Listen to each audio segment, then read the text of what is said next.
Here's a short video on what we're looking at this week, which is Pythagoras' theorem. Now, Pythagoras' theorem is a rule. It's not too complicated a rule, but it's about right-angled triangles. So this rule can only be applied when you've got a triangle with the right angle. And the rule is that a squared plus b squared equals c squared, where c is the longest side. Only applies to right-angled triangles, and you can tell which is the longest side of a right-angled triangle because it's always the one opposite the right angle. Okay, here's my right angle. The right angle has to be the largest angle in a triangle, so the side opposite it has to be the longest side. We sometimes call it the hypotenuse. A and B doesn't matter too much which way around they go. They can be interchangeable, but C has to be opposite that right angle. We're going to look at how we can use that to find the missing lengths on a couple of triangles. Here's our first one, where you can see that I have this side is 9 centimeters, this side is 12 centimeters, and this side's been labeled X. I'm going to try and find out what X is. Now, the first thing I always do is label the sides, and the first side I always label is the one that's opposite the right angle, which I label C. So on this one, X is opposite the right angle, so I'm going to label it C. Okay, and then I can label the other two sides A and B. It doesn't matter which way around I label them. Okay, and then I'm going to write that rule. A squared plus B squared equals C squared. Okay, now I'm going to write in the values that I know. So instead of A, well, my A is 9. So I'm going to write 9 squared. Instead of B, B is 12. So I'm going to write 12 squared. And C, I don't actually know what C is, so I could keep it as C squared, but seeing as it was labelled as X on there, I'm going to call it X squared.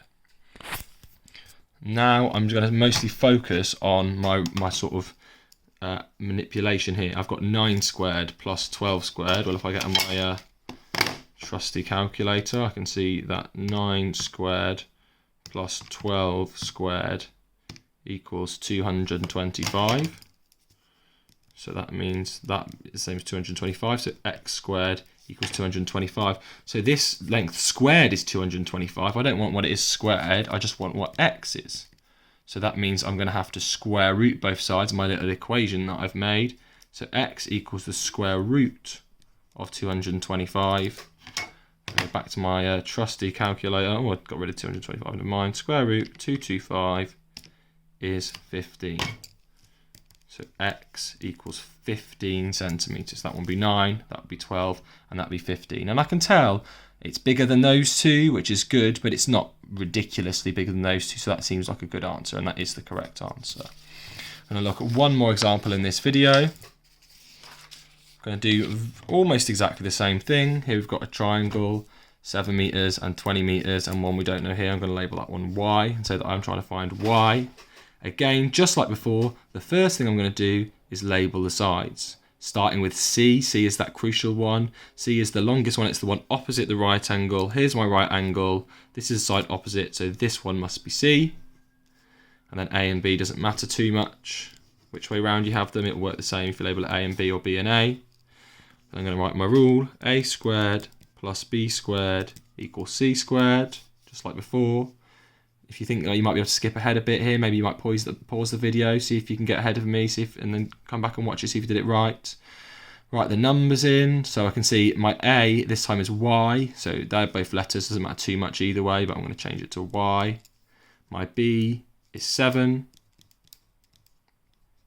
and my C is 20.